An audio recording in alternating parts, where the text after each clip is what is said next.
take a look at the new RIOT 1800.4 RGB amplifier by B2 Audio.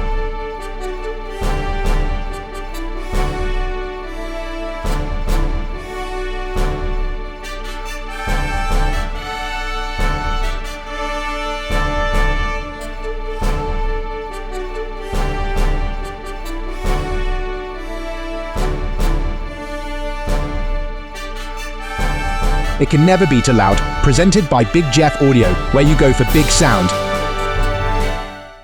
Hey, it's Big Jeff coming to you with another unboxing, and these are the new RIOT RGB amps that are going to be here mid-January.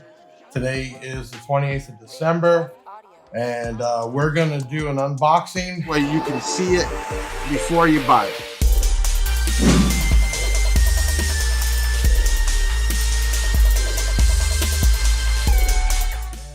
Dynoing to see if this thing does what it says it does or does more.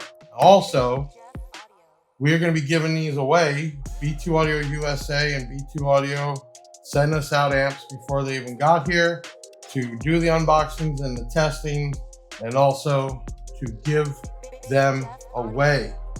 Hit that like button right now before you forget. If you're not a subscriber, subscribe. It doesn't hurt you anything, doesn't cost you anything, and make sure to leave a comment. And most of all, share this out. Support anybody on YouTube, Facebook, Instagram. It doesn't cost you anything to at least support us, and we'll keep doing this. Like it or not, we're here to stay, and we'll get better and better at it. So hit that like button, leave a comment, and share this out. Hit the subscribe or follow us on Big Jeff. Let's do the unboxing. So let's start off. This is the RIOT 1800.4 RGB. Yes. So new RIOT RGB amps came out. There's a 2500.1 and the 1800.4. They are going to be a MAP price of $399.95. Might say, well, that seems kind of expensive for an 1800 watt, but I'm sure when we get on the dyno, you're going to see that's worth it. Second thing in this box is built-in RGB. You don't need a Bluetooth adapter. You don't need a remote. There is a button on there to control it, and we're going to check that out.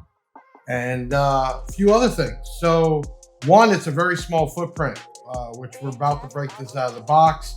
And I want to go over a few things first. This is rated, we'll do 2 ohms stereo, and it's rated 14.4 to do 450 watts times 4. And at 4 ohms, it'll do 300 watts times 4.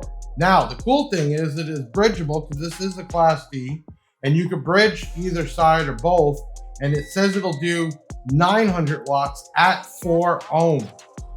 Yeah, so I don't know. Think about the price now. You could run a small system, a sub or a couple 8s on one side, mids and highs on the other, or you can use these amps to run a ton of mids and highs, being that you can load it down to 2 ohms.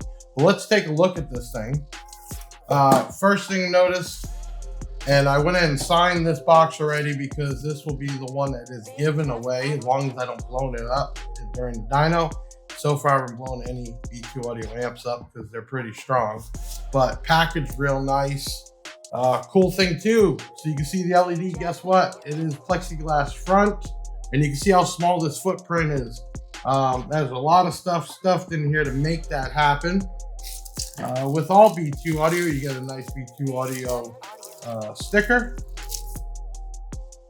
And these also have high to low inputs. So if you watch the video on the 2500, it had that, and this gives you 2 for 4 channels. So if you're adding this into a system or you have a nice factory radio, you don't need anything else. You can go right into this thing. Okay, let's move this box out of the way. Whew, don't need that. All right, let's pull over the Lazy Susan. Get this bad boy on there. So let's look at the size, because I said small footprint. Actually, a lot of power, small footprint.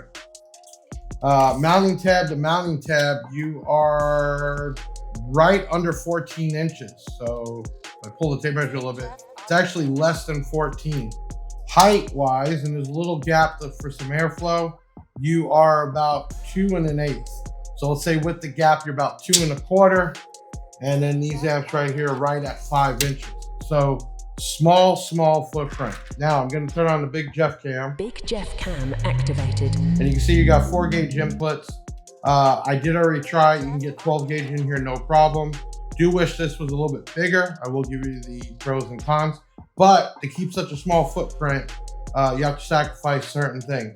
So you can go mono on each one. You do a protection clip and power, or you have 4 channels here, and 4 gauge fits in there, no problem. Or on the dyno testing, I'm going to do 0 to 4s. On this side, yes, you have RCAs, you have low pass, high pass, and full. So this can run your loudspeakers. You can do a high pass with, looks like, crossover from 50 to 5 kilohertz. Crossover settings because you have low pass and high pass. So if you have it on low pass, wherever you set the crossover point, it will go from there down. If you have it on high pass, wherever you set the crossover point, it will go from there up. You have the high to lows that we talked about, gain control, very simple, very compact. I will light this up. You'll be able to take a look. And my cameraman, Ben, can you hand me the new camera we got? It fell off. Now, I don't recommend you all taking these off ever, but I'm gonna do it to get up close and personal. Thank you, sir. Yes, we have a new close-up camera. We keep getting some new stuff here, and we try to make the videos better and better, more information, more real life. Being now that we have a dyno, we have the SPL labs, the term lab, we have the handheld, the basehead garage, so many ways to test it. Obviously, everybody looks at the 81 as the official way, and we will do that later. There we go. Okay, so I definitely don't recommend, even though the warranty sticker is on the bottom, we don't want to screw up the top, but there is ways to tell if somebody went ahead and cracked her open. No reason to be a Mr. Fix-It if you don't have to be. Okay, we got them off. We're gonna pull this off. There we go, plexiglass, B2 Audio logo. So let's try this new camera out. We're gonna get up close and personal. There we go. All right, yeah, that thing works pretty good. Okay, so I am not an amp guy, but what I can tell you is there's your LEDs right here. And they are on both sides. Let's spin this around, you can see them. And I do know that these are MOSFET chips, and the more you have, the more power it makes. And there is a bunch in here. 1, 2, 3, 4, 5, 6, 7, 8, 9, 10, 11, 12, 13, 14, and 14 on that side. So we have basically 2 power supplies. This is a 4-channel, and you can see they use rods here for the speaker outputs and also the power going into the board. Capacitors, if it does matter, it looks like 2200 microfarad, 63 volt. And this looks pretty secure in here. There is your mini board here, and that is the inside of this thing. Now let's talk about some specs. I'm gonna let this go. Okay, input sensitivity, 6 volts down to 0.4. What does that mean? This will work with a crappy radio, but recommend at least 4 volts and up. I use Kenwood, or if you're using a factory radio, plenty of voltage coming in. This is a Class D amplifier, frequency range 10 hertz to 40 kilohertz with a -3 dB. Power we talked about.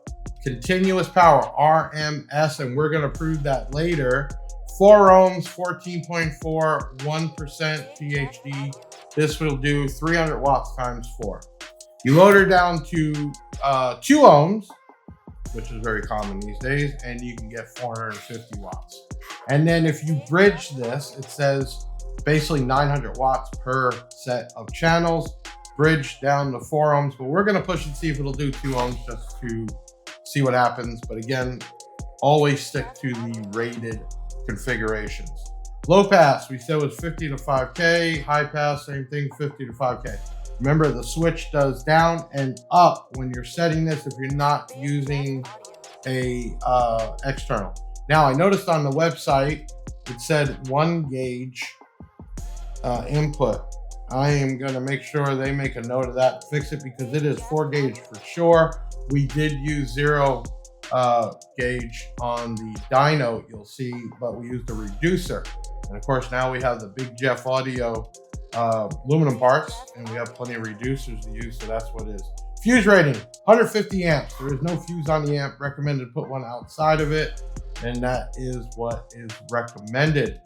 Operational voltage, down to 10 volts. I don't recommend, but it will play down to there. You will have a huge amount of resistance. It will cause heat, everything else along with it. But the amp will play up to 16 volts. I have hooked it up, and basically right at 16.2, then it'll shut off for protection. Right under that will come back on. Signal to noise ratio, 90 dB. Okay, so let's talk about pros and cons here. One, the footprint is incredible, and we will see from the dyno that it does its power or not. I love the RGB LED. Lighting is so fun. It looks good no matter what. I do like that it's very simple. There's a push button on this side, and I will show you that in a little bit. This actually has a microphone built in, so it will change to music or sounds, and then you can also have it on different patterns. And if you have multiples of these, say you have a nice big system and you're running a couple of the 2500s and a couple of these 1800s, you could probably put them together and make one big looking amp, and all the colors going to be really, really cool. Beautiful amp. I'm glad they came out with this RIOT series. No, B2 Audio is not a budget brand. You are going to spend some money, but the quality's there. It's been like that for years. So for a price tag of $399, I really don't see a problem, especially if it's going to do that power in this small size and you get some good quality out of it. Remember, it is not just about the power, it is the guts. It is what it does and how it sounds. And I got to play with this earlier, and on some Neo speakers, it was just incredible sounding. It's hard to hear differences unless you have it side by side, and not everybody has a test room like this with all this stuff, but we do, and I can tell you there is a difference. That 2500 one, really clean sound on the bass. I didn't see dimmage in the lights. That stayed strong, no matter if we were up at 16 volts or down at 12 volts. So that was a beautiful thing. I was hoping that wasn't gonna happen. I love their look. It's a nice white pattern. The plexi is a nice added, and then you can't see it from there, but there's a small gap in between to allow airflow. Now, these amps do not have fans. Why is that? Do they need fans? Well, yeah, some amps do need fans to get the hot air out and cool air in, but generally under 3,000 watts, it can be fine without it. It also matters on the quality of the amplifier. Cheaper amps have less quality parts and will have more problems.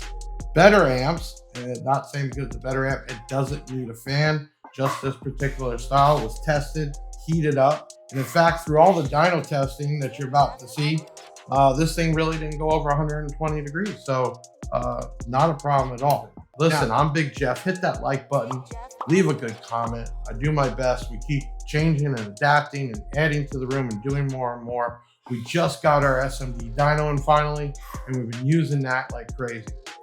Thank you to everyone. This is the end of December. This is one of the last videos we're doing of 2024, and we have so many things lined up for 2025. So share this out if it's on Facebook or TikTok or Instagram or YouTube, right? Spread the love, and thank you so much supporting my platform, Big Jeff Audio. Helps us do all these giveaways and these videos and things like that. And big shout out to B2 Audio and B2 Audio USA for having Big Jeff as one of their main distributors and opening us up to things like this to come. And there is a lot of new product. I am told in January, there's a container coming of like 12 to 15 new SKUs. I know what they are, but you're gonna have to wait to see. But stuff like this. Also, the 0 amps are coming back, the 06, a 12, and a 15. Yes, and the zeros are rated, not that's the number. It doesn't just do 6,000 or 12 or 15. It does way more Korean amps. And they will be here probably right after this video is broadcast. So stay tuned.